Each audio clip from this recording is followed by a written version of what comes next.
There's been a dizzying spike in the number of children who identify as transgender or non-binary. 5 years ago, that number was 15,000 children between the ages of 6 and 17 were diagnosed with gender dysphoria. Last year, there were 42,000, and that's just the number of kids who have been diagnosed. At every stage of the process, they have to be encouraged to transition by adults in important positions. Doctors, therapists, teachers, coaches, counselors, all the way up to the President of the United States. And that's how bad things are. Our president nominated a transgender activist to the Department of Health and entertained a TikTok celebrity who plays a cartoonish stereotype of a woman. They're always recruiting new victims and devoted to making it as easy as possible for minors to transition at whatever cost. And by transition, I mean a name change or updated pronouns. This is a lot more than just that and more than playing dress up. For the first time in human history, at least recorded history, kids as young as 6 are receiving puberty blockers, hormone treatments, even surgeries that include irreversible mutilation of genital parts, hysterectomies, and mastectomies. All in the name of compassion. But I don't think that that is compassion. Despite major censorship and progressive bullying around the issue, transition regret is becoming more and more common. A growing number of people who have transitioned have realized that trying to change their gender doesn't solve their emotional or mental problems the way they thought it would. And as you will hear today, it can often make the problems much, much worse. Our guest today, after getting her first iPhone and logging on to Instagram, she says she became brainwashed by gender ideology at 11. At 13, she began medically transitioning to a boy. At 15, she had a double mastectomy. At 18, she has had to grieve the fact that she'll never be able to experience the sacred part of motherhood and even breastfeed her own child. But now she's on a mission, and I'm telling you, a very brave mission. Pray for this. Pray for this young woman. She is extraordinarily brave. She says her mission is to expose the darkness and the lies of the transgender movement to save other children here in America and around the world. Today, please welcome our podcast guest, Chloe Cole. You ever walk into somebody's house and it smells like cat, or it smells like fish, or it just smells like something they cooked, even if it was good? I used to live in an apartment that everything always smelled like soup. I don't know why. I wish I had the Eden Pure Thunderstorm air purifier. The Thunderstorm isn't your garden variety of air purifier. This thing uses powerful O3 molecules that actually hunt odors down and destroy them. They also kill viruses, mold, and so much more. And they get to the places you normally can't reach. Behind the refrigerator, under the furniture, all of that stuff. So you'll be getting clean, fresh-smelling air all the time. And right now, you can save $200 on the Eden Pure Thunderstorm 3-pack for whole home protection. You'll get 3 units for under $200. That's an amazing deal, and it means that you can not only keep your house smelling fresh all over, but you can also put one in the truck as well. Listen, you may not know how fresh the air you're breathing is, but I'm telling you, when you put in Eden Pure, you will find out how fresh your air can be. Find out, go to EdenPureDeals.com, EdenPureDeals.com. Put in the discount code of Glenn3 and save $200.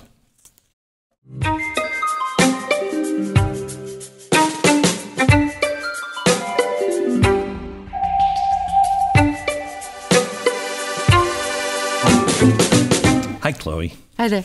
How are you? It's such good, a happy face.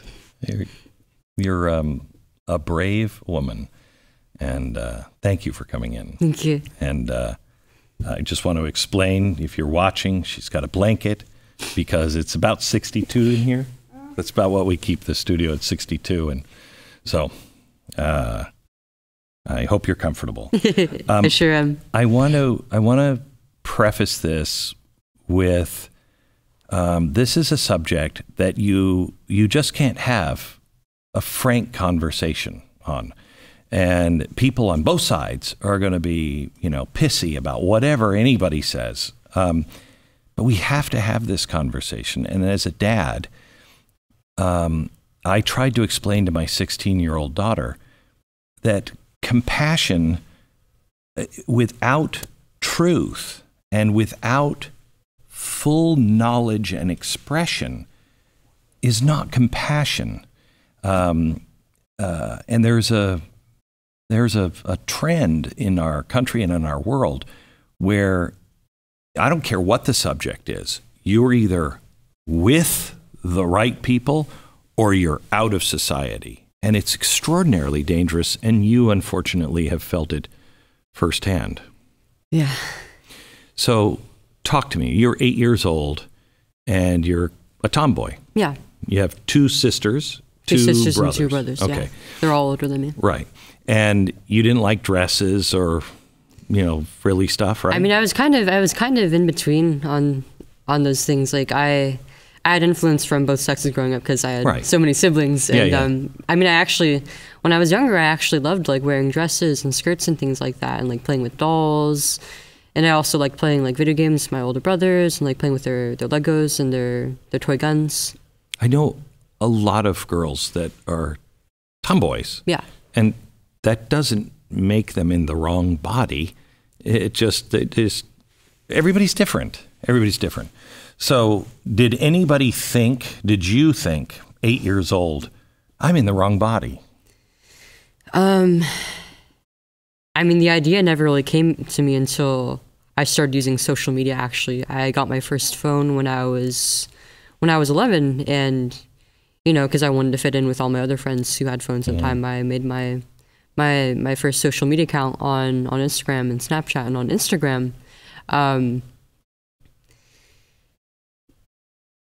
I mean, I wasn't actually supposed to be using it so young because the minimum age is actually 13, but they don't actually check that. Yeah. But I saw a lot of things on there that I really shouldn't have at that age. Like what? I mean, the content from other women, other young women, a lot of it is like they post themselves in like really like skimpy outfits or like really really sexualized poses, or they're wearing like a bunch of makeup, or they've got like they like edit or like filter their bodies, or they even have like plastic surgery they're done on their faces or their bodies. And I mean, aside from that, a lot of it was just like complaining about like just how tough growing into a woman is, like how scary periods and the possibility of pregnancy and the pain of childbirth and then eventually going through menopause. And I find that no girls or women really ever talked about like the great things about being a woman and the great things that come with all of those things. And I find that this, not only was it like this on the internet, but even from like the girls and women that I grew up around me with were kind of like that as well. It's really interesting to me that our society, and we've been doing it for a long time, says that they're empowering women, but at the same time, they're not. They're empowering a specific type of woman that will assume a stereotypical male role. And that doesn't make that bad, but our society is not celebrating the other side. I've talked to moms all the time who say, I'm just a mom. What do you mean you're just a mom? That's the hardest job out there. I agree. So that's what, in my generation, we had people saying, girls saying, how can I be happy with my body with all these magazines? But it's 100 times worse now online, and nobody seems to talk about it. Yeah. I mean, not only did I have I was kind of insecure about like my being feminine a little bit. I mean, growing up, I mean, a lot of the content, the like comics and books and cartoons I would read or watch as a kid were kind of like downplayed like the role of like the girls. Like it was always like about the boys, and the girls were always like getting in the way, or they were like really stupid, not really helping. But I also, because I was using social media so young, and I was seeing like these very idealized images of women.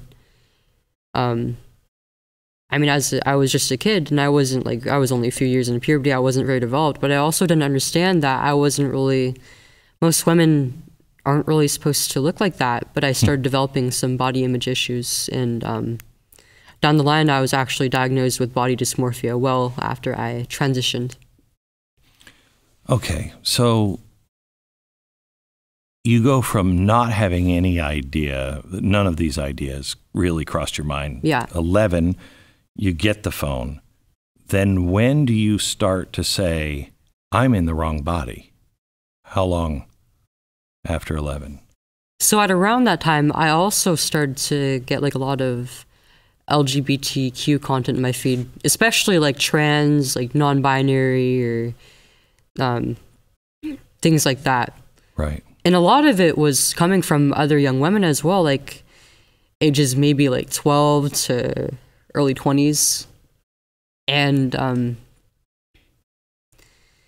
you know, I was kind of an awkward kid. I'm actually on the spectrum, so I've kind of struggled a little bit with socializing especially with other people my age, and keeping friends. And I found that as I got older, it got more difficult to make friends, especially with other girls my age. And girls are vicious. Yeah. They are vicious.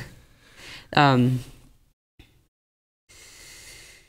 But it just kind of struck me how happy these people outwardly seemed to be, and how when they came out to their families and their friends, they were accepted. Yeah. So and that was something that, even if I didn't realize at the time, I wish that I had for myself. But you didn't find that. Not really, no. Okay. So before we get there, let's take it the next step. Did you initiate this and say, I'm non-binary, I think I'm in the wrong body? What happened? Who did you first tell, and what happened? Yeah, so naturally, after some time, after being exposed to stuff for a little bit, I started to wonder, like, what am I? Who am I attracted to? What's my sexuality? What's my identity? And I kind of like switched between labels like bisexual, pansexual, and it went on to agender, bigender, non-binary, and then eventually I settled on maybe I'm just not a girl and I'm actually a boy. And I started to cut my hair shorter. I came out. Do you think this would have happened without the media and the popularity of this? No, not at all. I wouldn't even known what it was. Okay. But I came out to my older sister and some closer family members and friends at school first, and then without my parents knowing, I started buying like clothes out of the boys section. And then after a few months, I came out to them. I wrote a letter because I was afraid of having that conversation, starting that conversation face to face, and I wanted to allow them some time to think about it. So I just left a letter on the dining room table. It is, it's frightening to talk to your parents about, and I've, as a parent, have had conversations like these. And if you don't, and I don't know your situation with your parents, but if you don't have a conversation where you don't have a relationship where you feel I can say anything and they'll never stop loving me, it's tough because at your age at that time, you don't really know that. You don't know that. What was your parents' reaction? They were a little shocked, actually. They didn't really expect this. I mean, Yeah. they knew I was like a bit of a tomboy, but they never Right. really saw this coming. And you know, they were normal people, and they didn't really know what to do about this. They weren't like really experts on the subject, and so they wanted to turn to the real experts. Or They took you to a doctor? Yeah, okay. they saw it as like a psychiatric issue, which they were right about that, but it wasn't treated as such by my therapist or any physician who is involved in my transition. More with Chloe in just a second. When the alarm clock goes off in the morning and you open your eyes, is pain the first thing you think about? Used to be for me. How am I going to face another day of this? For years, I suffered every day from just debilitating pain that really focused on my hands. It was impossible, really, to do anything. And I didn't think I would be able to even do this, pick up a pen, write a note, write a letter, or paint a painting anymore. All of those things were so important to me, and I thought I lost them forever until I started taking Relief Factor. And I will tell you, I didn't believe in it. My wife made me take it. I took it, and I was actually surprised that it worked. It's all natural and blah, blah, blah. So I don't, okay, all right, medicine doctor. It's not witchcraft. It is science developed by doctors, and it is great. Worked for me, and about 70% of the people who try it go on to order more month after month. So maybe this is for you too. ReliefFactor.com. Call 800-4RELIEF. 800, the number 4RELIEF. It's ReliefFactor.com. When you went to the doctor, I'm assuming that your mom and dad had the best intents and just they want you safe and they want you happy. And they loved me, and they wanted to figure out what was going on. And correct. why I felt this way, and that was just never figured out, unfortunately. It just went straight to, oh yeah, she's a boy, and behind my back, they actually told my parents that if I wasn't allowed to basically do what I wanted in my transition, that I would be at risk of suicide. Oh my gosh. Yeah. Had you said that to the doctors? No, I didn't. I wasn't suicidal no ideation, until... nothing. I wasn't suicidal until I was Transition. a few years, Yeah. into my medical transition. Wow. Okay. So the doctors, they didn't probe on what is happening to you in your life. They didn't talk to you about anything. They just accepted that you should be a boy? Yeah. And there is very little psychological evaluation.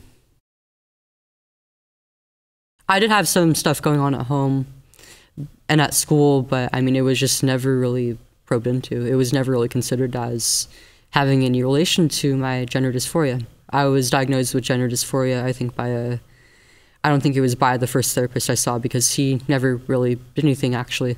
But I think it was... Wow. I think it was a gender specialist, and all the research I did on transitioning before, and like the medical professionals who I saw basically presented transition as the only means of treating dysphoria. No alternatives were even brought up, really. It was basically just, so if you believe you're a boy, then you're actually a boy. So I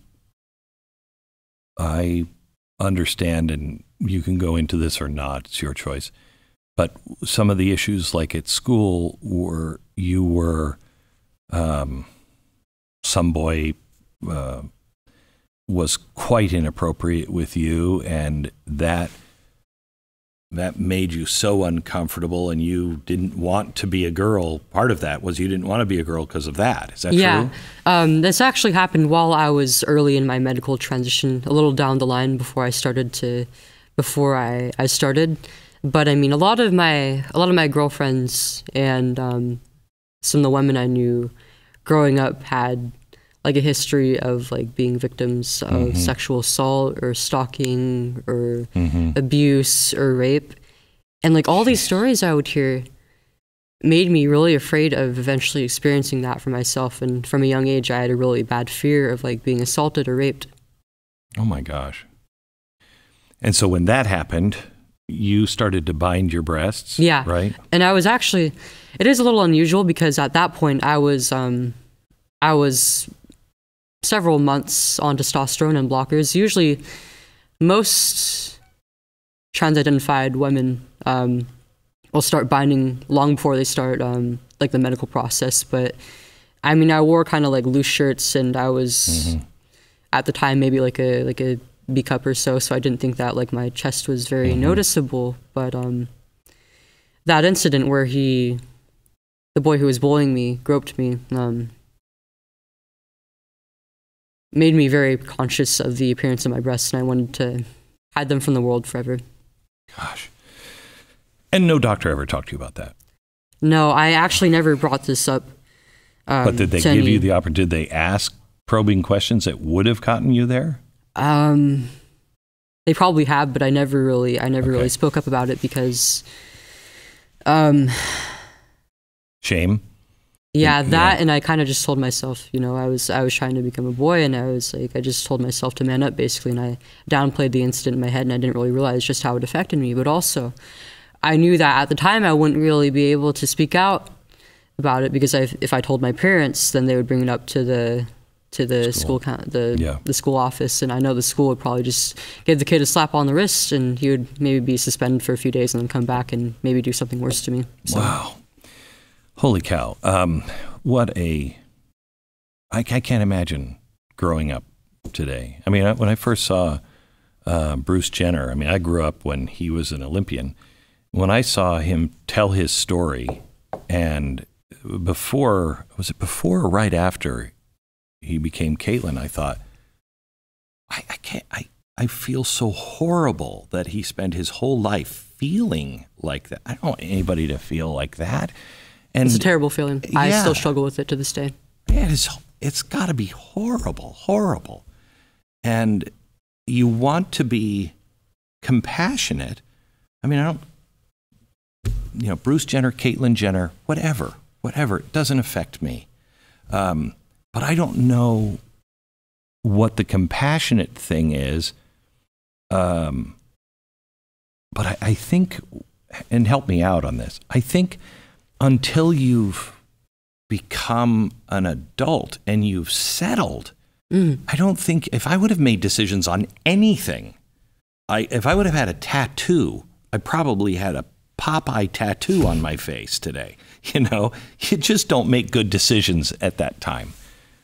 What is the most compassionate thing to do?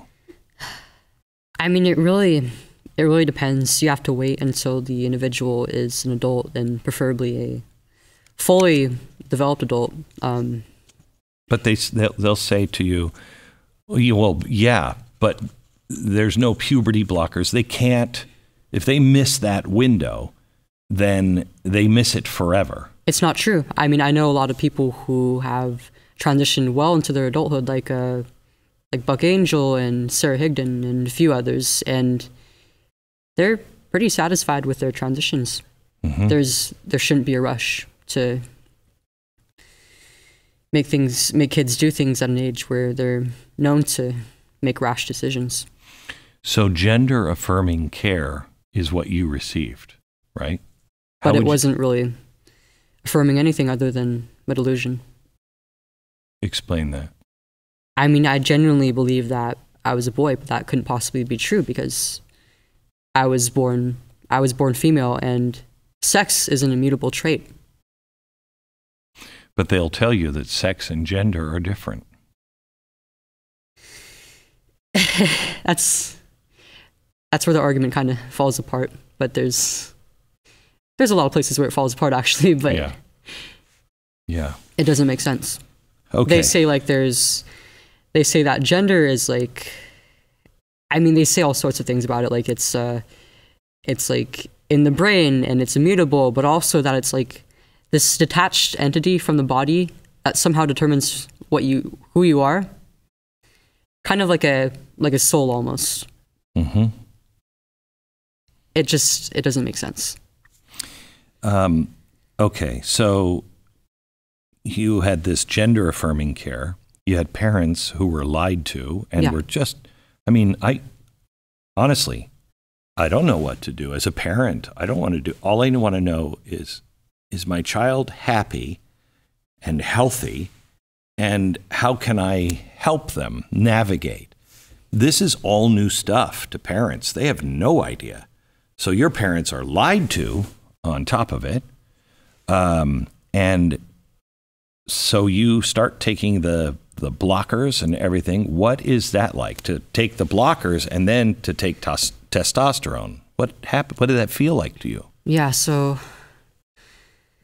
I'd say the amount of time between getting like the dysphoria diagnosis and actually getting like the prescriptions and then starting on the blockers and the testosterone was it was only a matter of months. It hadn't even been like a full year. It was only a few months after that I started that I talked to my gender specialist, and I was like, I want to go the medical route. I want to start taking testosterone and become. And you were excited about more, it. Yeah, more like my real self. This image of myself that I had in my head. The first endocrinologist I was referred to actually had. He said no. He did not allow me to go on these treatments because he said that there would be concerns for my brain development because I was so young. He didn't really know like how that might affect like my cognitive and emotional development going forward. But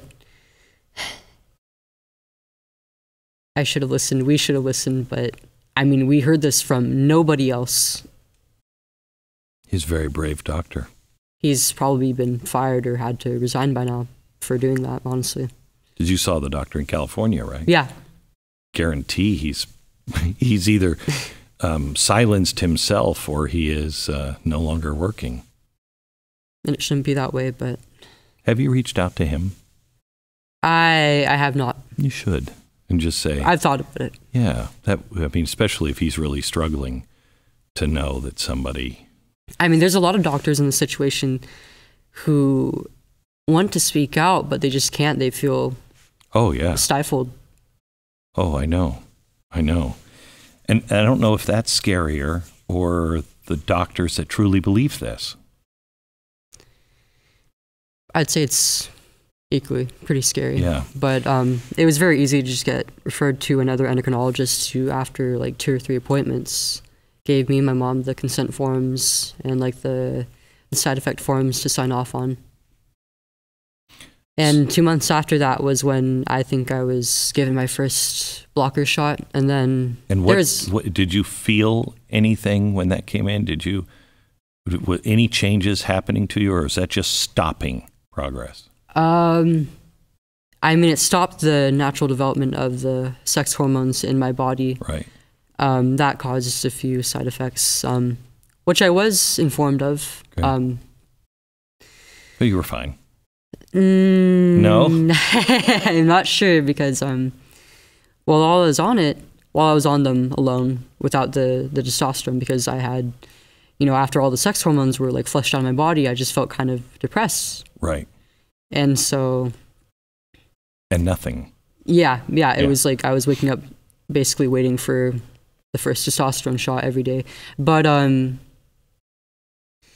after a while, because it basically puts the body into a state of artificial menopause, I started experiencing hot flashes, which were really bad. Like I couldn't wear like pants or warm clothes in the winter, and it would make my whole body itchy. And whenever they would come up, it was really hard to focus on anything. I mean, whatever. Yeah. Oh, my wife has gone through it, and it's hell.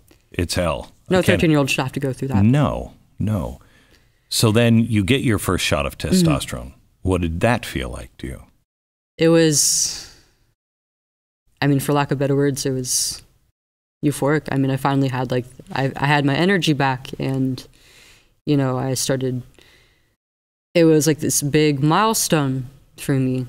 And, after some time, after maybe a week, I started noticing my voice was starting to drop. And after a few weeks to a few months, my features started to get more squarish, more masculine, and my hair started growing thicker, and I started growing some muscle, and I mean, I felt good about myself. I felt I looked good. Did you feel differently, or did you just see things differently? I'm sorry, this is probably a stupid question, but I've never talked to anybody who's done this. So did you, when you got your energy back, was it a different kind of energy, or did it feel like when you felt good as a girl?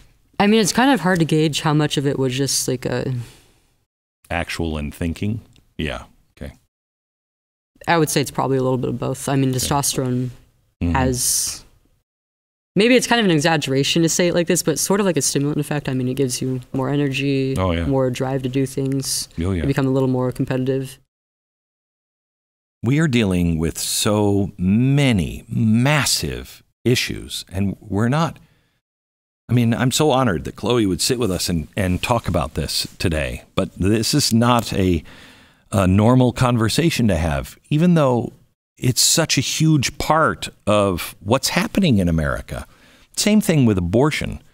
We didn't talk about it for a long time, and we need to. We need to do everything we can to protect life. It's a very dark place that I think the progressives are taking us, but there is a light, and that light is preborn. That light is God. That light is you. Preborn introduces mothers who are considering abortions to save their baby, and they do it by using ultrasound. Once moms hear the heartbeat and see the life, 80% of the time they will choose life. Preborn pregnancy centers are positioned in top abortion areas where most abortions still take place, but Preborn doesn't stop there. They love and support these mothers with maternity clothes, diapers, counseling, and they do this and so much more for like up to 2 years. Preborn is completely dependent on you, the pro-life community, and they are there fighting the giants. Would you help? For just $28, you can rescue a baby's life. 140 sponsors 5 ultrasounds. And now, through your match, your gift will be doubled. 100% of your donation will go towards saving babies. Our goal is to save 50,000 Blaze babies. We ask, join us. Just dial pound 250. Say the keyword baby. That's pound 250, keyword baby, or you can read more about it and donate securely at preborn.com/Glenn. Okay, so you start getting that. Then I was in 8th grade at the time. I was 13. 8th grade. 13. It was the second half of my 8th grade year. Did you get this is what year? 2016? 2018. 2018. Yes. So this is not like the dark ages. This is like now and at the height of everybody saying, oh, celebrate and accept. And, right? Did you get that acceptance? I mean, I had some friends online who would like celebrate like basically every big milestone in my transition and like kind of, I guess you'd say, like affirmed me. But I mean, my family was accepting. I wouldn't say that like, they celebrated my transition specifically, but they were loving. Did you have did you get that feeling when you thought, wow, these people are doing this and they're popular and they're happy and I want to do that? That feeling that you had at 11. I would say a little down the road. When I was in 8th grade, I was still in middle school, and so the people around me weren't really the nicest at school. And, I don't think girls until maybe, well, I don't know when, until at least 18. I think they're vicious. Oh yeah, they are vicious. Yeah, some girls didn't treat me yeah. very nicely when I was transitioning. They would and how they would ask some legitimate questions, but other times they would just like harass me a little bit. And I mean, it kind of was like an outcast amongst my peers. I bet. Because you're a neither world. Yeah. So, and how did the boys react to you? It kind of depended. Like most of them were like, "What is going on?" Yeah, right. But I made some friends who were boys, and they're fun to be around, and yeah. I made some pretty good friendships with them. But boys are pretty much dogs. They're just like whatever. Yeah, exactly. Yeah. That's what I liked about them. Yeah. And by the time I got into high school, I was on testosterone for long enough that I mean, I passed as the opposite sex pretty well. My voice was deep enough, and I didn't really have to worry about anything other than like getting like my files changed. But throughout high school, nobody actually really knew that I was transgender. Even So you go to a bigger high school or a different high school. Yeah. And nobody knows your past. Mm-hmm. So you're just accepted as a boy. Yeah. So, I mean, some people who I knew in like elementary and middle school knew. And then I was outed behind my back a few times to like a small number of people, but nobody could really guess that I was a girl. I mean, I was just a short guy to them. Right. I'm not that tall. I'm like 5'3", 5'4". But I mean, considering my age at the time, I was only like 14, 15, 16. So it was kind of just like, maybe he's like a late bloomer or something. So are you still binding your breast at this point? Or what point do you decide to have the mastectomy? So, I'd say about halfway into my sophomore year was when I decided that I wanted to get a mastectomy. I was 15 at the time, and by this point, I had been binding for maybe about like 2.5 years, and I was really sick of it because binders are basically like these compression devices that cover the torso, and in the chest area, there's like a compression fabric to basically flatten the appearance of the breasts, and some people get like really bad like breast, rib, back pain from it. I never really. Can I tell you? I think this to me is akin in a child. It is akin to when the Chinese used to bind women's feet. I mean, this is just not good. It's not good. Yeah, I never really experienced like pain, but I did have like discomfort from it, like basically sticking to me whenever I would like work out or like swim. And I didn't realize this until after my breasts were gone, but they actually deformed my ribs a little bit because they did. Yeah. I think it's mostly because I was still growing when I was using one. They basically pushed the breast into the rib cage. Oh my! And God. I wasn't like large chest or anything. I was rather small, and I had a very small build, and it fit well. And it still caused damage. Is that going to affect any of your internal organs in the years to come? It's not too bad. I don't think it's just a little. Yeah. Okay. But it is noticeable. So, when you went in for a double mastectomy, was there anyone who said, "Real problem, don't do this"? No, there wasn't really like any psychological evaluation, which in the months before I got my mastectomy, actually, I had like a note from one of my doctors to my school basically saying that I would be taking leave because I was in a lot of distress. Over the course of my transition, I actually developed more psychiatric issues as time went on. I kind of thought that like I was really a boy, and by doing this, I would become at peace with myself. I would become whole. But it just tore me apart more and more. And okay, so wait. Was there a period of time where you thought this is going to be great, and I'm transitioning now medically, and it is good? I was very sure until the end, until after my surgery. And so when did the doubts start to come in? Just after the surgery? It's kind of complicated because, I mean, right after the surgery, like the moment I woke up to the first few days at home post-op, I was pretty happy. Okay. I mean, even though you were in pain, you were happy. The pain wasn't too bad. It was like a deep muscle soreness, but the pain from the pain medications, it caused me like some really bad digestive issues, and I had to go off of them within like 2 days. That was the most physically painful part about it. But eventually, reality kind of struck me. Like, I wasn't allowed to like shower for a week, basically just to protect like the right. Yeah. But after I was like allowed to, and I started bathing, and I had to like take care of my dressings and these big wounds on my chest, it was like I can barely look at myself. Like, the thoughts of maybe this wasn't the right thing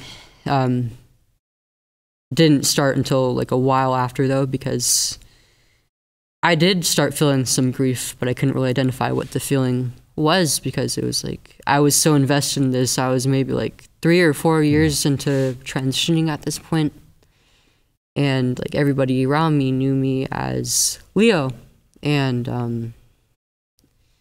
you know, I didn't look like a girl at this point anymore, and it was just hard to think that it was the wrong thing. You're too deep. Well, when people get deep into something, the hardest thing is to admit to yourself, this was wrong, and change. That's one of the reasons why I said you're so amazingly brave. So amazingly brave. Thank you. So you start to have these feelings of, were you longing to be a girl? Were you realizing that this is a lie? That, you know, I'm going to be happy being this was a lie? Or what was it that you were feeling? At first, it was like, wow, I really miss like looking feminine, being pretty, and I would like secretly, I was so embarrassed about it. I shouldn't have been, because, you know, I'm actually a girl, and there's nothing wrong with any of that. But behind my parents' back, I basically bought like some makeup and like skirts and stuff, and like I would just like kind of like stay in my room and just like play video games while wearing this stuff, and not really go out like that. But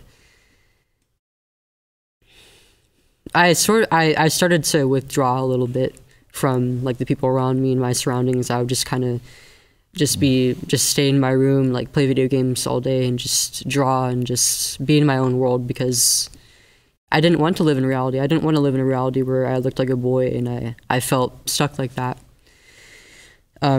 Eventually, my grade performance started to drop. I mean, this is around the time that COVID restrictions started to come into place, and they started doing like the distance learning model, and so that made it a lot harder for me, and I was kind of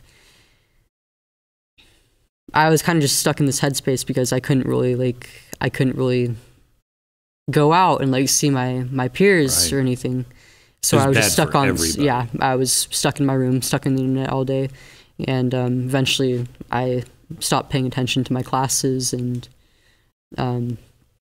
basically just withdrew from the world as a whole. And my parents decided to take me out of school and put me into an online only program. And during the second quarter of the online program, I was taking a psychology class, and there were some chapters on like child development and parenthood, and there was like a lesson on how like breastfeeding and physical contact plays a role in the bond between mother and child, and then eventually goes on to affect like child development, like psychological, emotional development, problem solving. And I realized that like I was told before my surgery that I would lose my ability to breastfeed, but I didn't really think this was important, because, you know, I saw myself as a man, and men don't do that.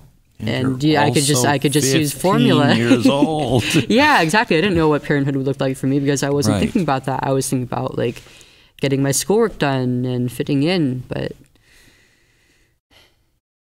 when that hits you, that I can't chest feed, I can't breastfeed a child if I want to someday.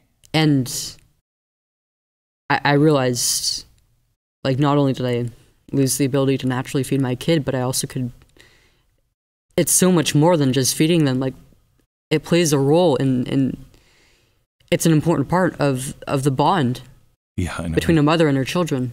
And I didn't know this, but when I realized that I took this away from myself, I felt like a monster. Like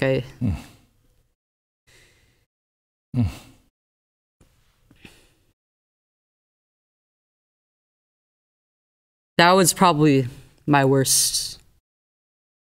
I was probably at rock bottom at that point, and I just spent a few weeks just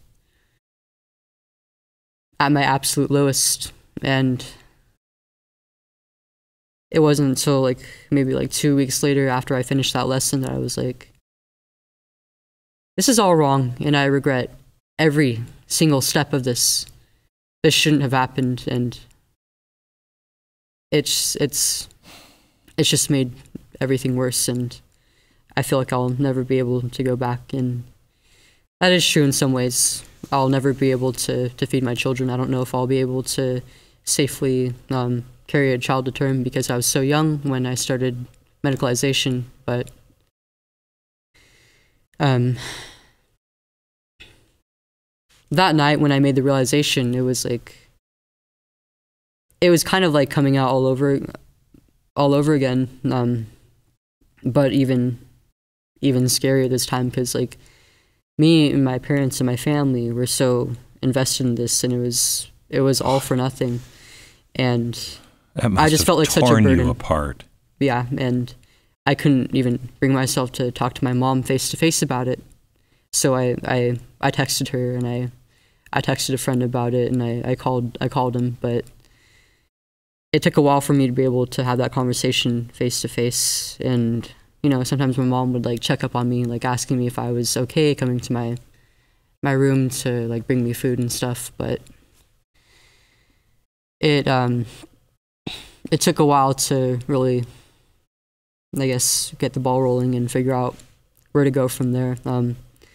I stopped taking testosterone almost immediately, and that impacted my health quite a bit, actually.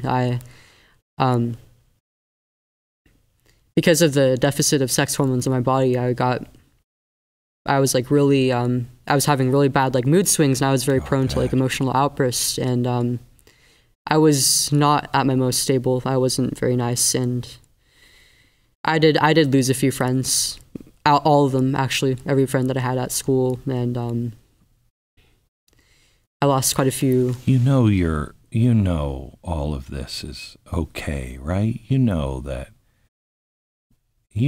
this was not you being a monster. This was not you, this was you as a kid making decisions that honestly shouldn't have, in my opinion, shouldn't have been made. And they shouldn't have been. Shouldn't have been options for you, but not to blame anybody else, but you know that anything that happened, you can release that. You know that, don't you? Good. But I got very sickly afterward as well. I dropped like 25 pounds within a matter of 2 months, and I was prone to getting ill.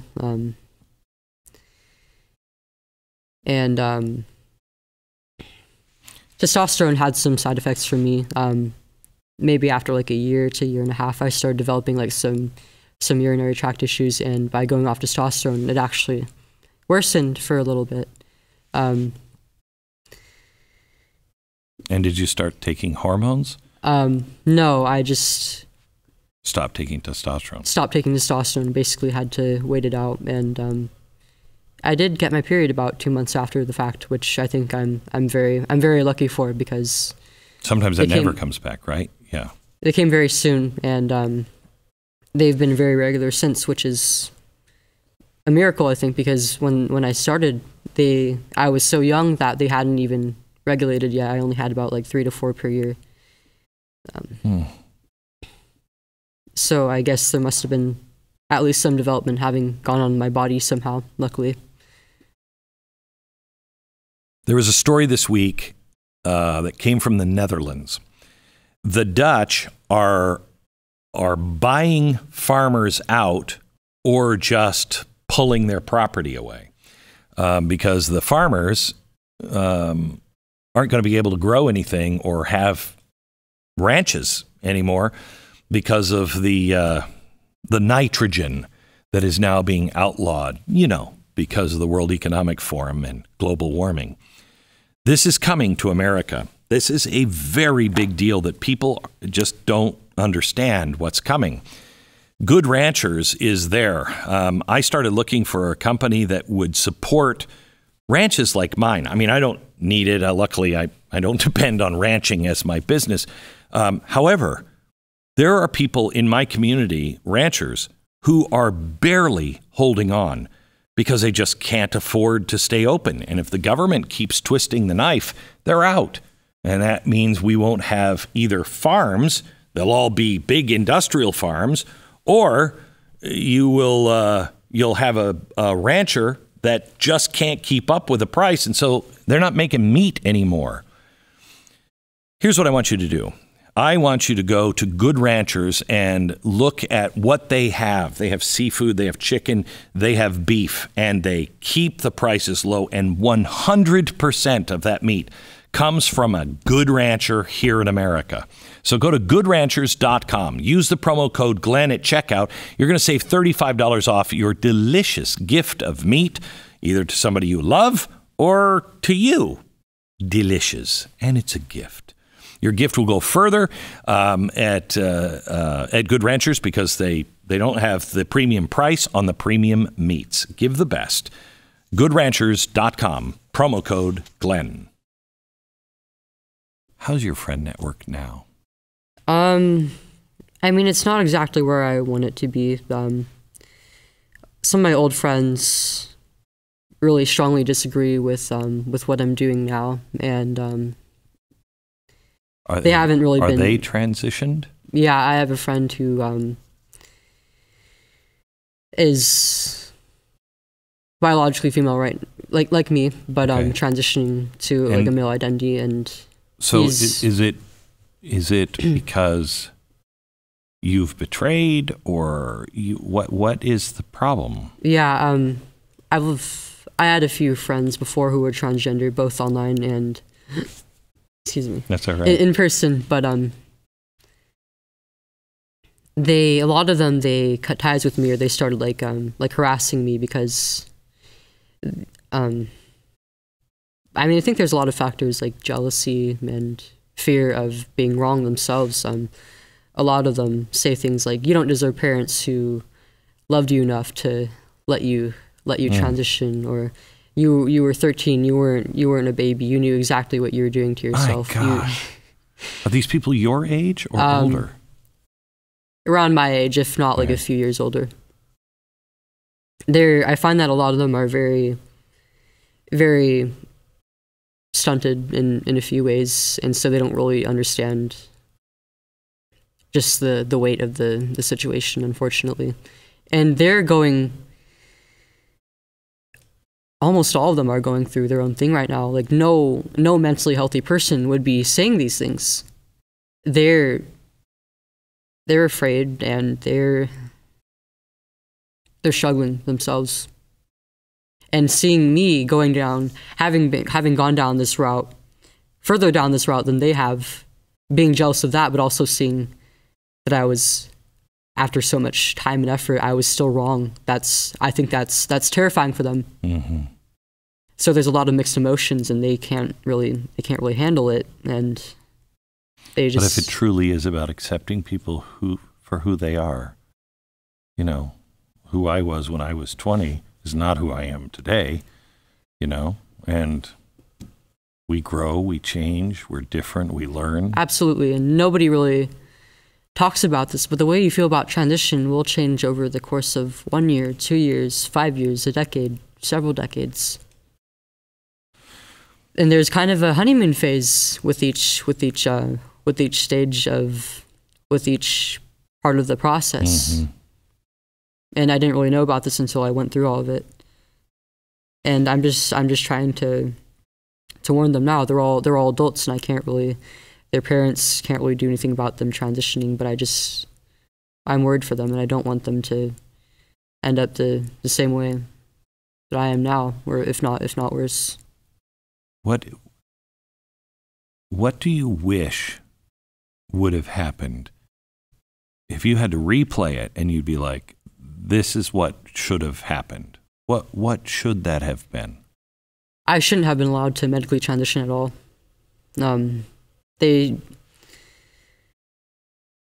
I wish there was a more thorough assessment and more trust between me and my healthcare provider, because there were some things that I couldn't really trust the adults with, unfortunately, like the groping incident.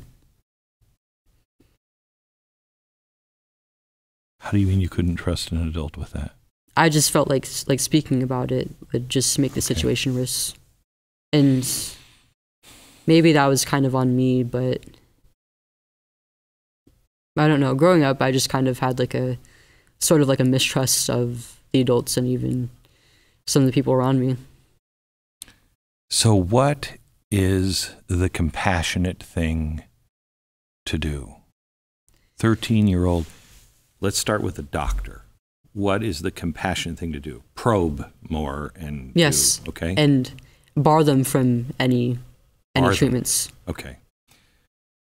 A parent. Until they're an adult and they're at a point in time when they're in a mental state that is healthy and they're able to be fully informed and able to consent. Yeah, right. You don't have anything else. It confuses.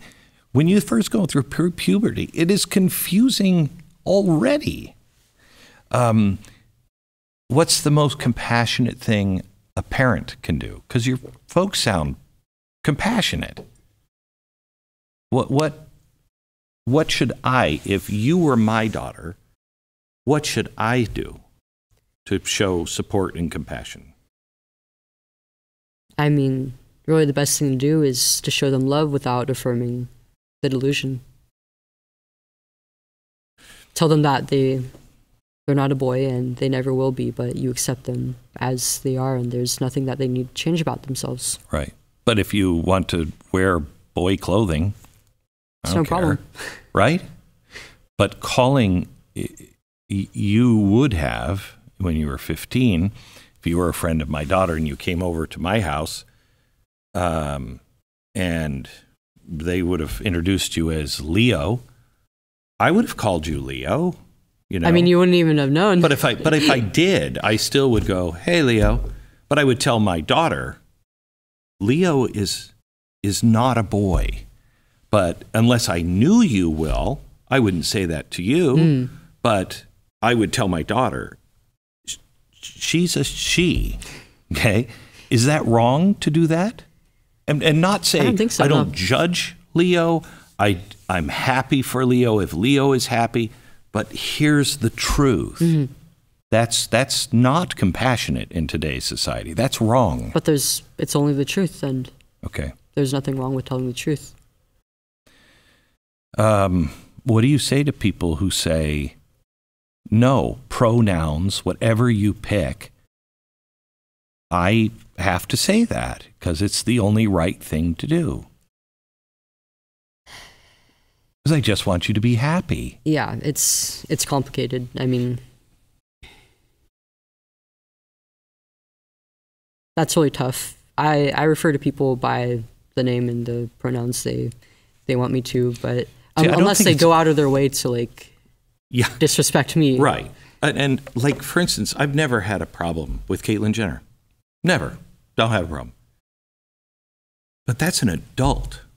Exactly. You know, when a child, or I'm sorry, I'm just getting to the point where 25 years old is still a child to me, but when somebody who hasn't really gone through life yet decides, I'm Bambi, a deer, I have a hard time. But if you're 50 years old and I'm a furry animal. Okay, whatever.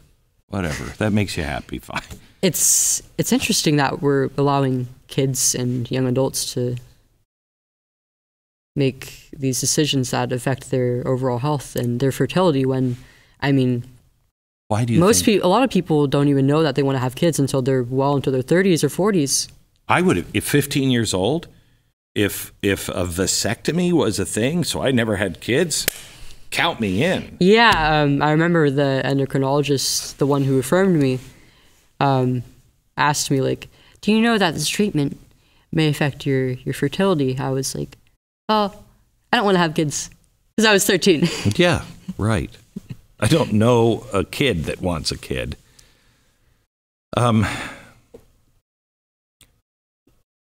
How's your safety? I mean, it's. Don't tell me anything that you shouldn't. I don't want to make it worse for you. But do you fear for it at all? A little bit, yes. I mean, I haven't been like recognized in public, but it might be getting to the point where I have to worry about that. I mean, I have old friends in my area who strongly disagree with me, and they're not very friendly towards me. And I mean, all over the country, there's people like that who, I mean, I get really hateful, really violent threats sometimes. I had somebody make 2 accounts on Twitter just to tell me that they were making like a sex doll out of me, basically, out of my image. And some people like threaten violence or like threaten to kill me or assault me just for speaking out and giving my piece. Can you define what a woman is? Adult human female. But what does that mean? It's that simple. What does that mean? Well, adult just means fully developed, physically, mentally, and human. Homo sapiens. I don't think I'll have to explain that, but female just means that you produce, or your body is centered around the production of the large gamete, the ova, the eggs. It's that simple. And just because you can't produce it doesn't mean, for reasons like menopause or being too young or having some sort of condition, doesn't make you not female. It's just you're not able to. Right.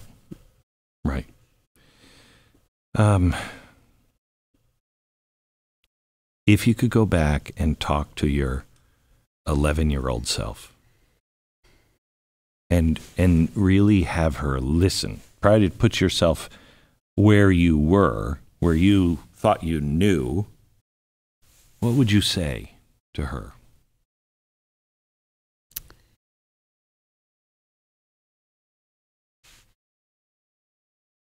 That's a hard one. I feel like I would have a lot to say, but I think one of the important things would be that, I mean, it's in such an image-oriented society, it's kind of, and especially with the advent of social media, it's really hard for young girls to really recognize this. But I mean, your worth is so much more than your looks. I would tell her to spend a little less time off of the internet and social media, go out a little bit more, maybe play a few sports, to really focus on something other than my body and the internet, and just to. It was really hard to make friends at the school I was at, but I could have been a little closer with my family. I feel like I would have been a lot happier if I was. Talk to a parent. Your daughter or your son comes home and says, I don't know what I am, but I think I'm in the wrong body. How do the parents deal with that?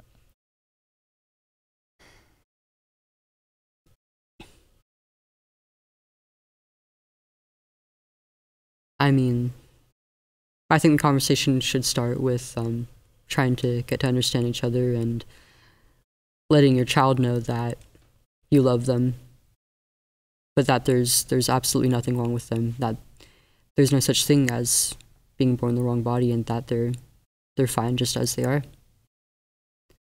But as a parent, it's really important to get down to the bottom of why they're feeling such a way and where they got the idea from, and basically going from there. Chances are you might have to restrict their social media usage or take away their phones entirely.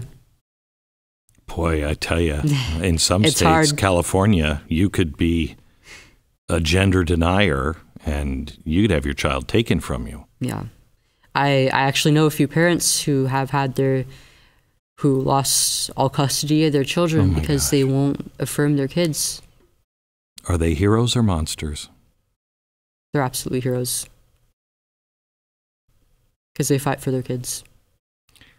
I have to tell you, I just love you so much. You came in and you smiled, and there are times that I can see deep sadness in you, but you are a delightful person. You really are great.